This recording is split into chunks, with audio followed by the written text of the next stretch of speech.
Në takimin e dytë të nivelit të lartë Shqipëria 2030 në Bashkimin Evropian, kryeministri Edi Rama ka theksuar angazhimin e lartë të forcës politike që ai drejton për ta çuar Shqipërinë përpara në procesin e integrimit evropian.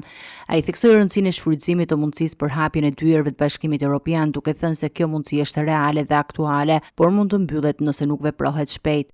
Ne na duhet të hyjmë në atë derë që është hapur sot si mundësi jo vetëm reale, po aktuale, një derë që është hapur me premisën që deri në fund të 2027-s ne mund të mbyllim negociatat si një vullnet i dyanshëm dhe një derë që mund të mbyllet nëse ne nuk jemi të shpejt dhe të fokusuar për ta shfrytzuar hapësirën e kohës që kemi në dispozicion. Mund të mbyllet sepse historia e zgjerimit tregon që ajo derë hapet dhe ajo derë mbyllet. Një ndër sfidat më të mëdha të qeverisë sipas Ramës mbetet pakthyeshmëria e reformës në drejtësi, që ai e vlerësoi si sfidën e sfidave. Garantimi i pakthyeshmërisë së reformës në drejtësi është sfida e sfida. Dhe e përsëris, në momentin që ne hyjmë në Bashkimin Evropian, ky nuk është më një alarm.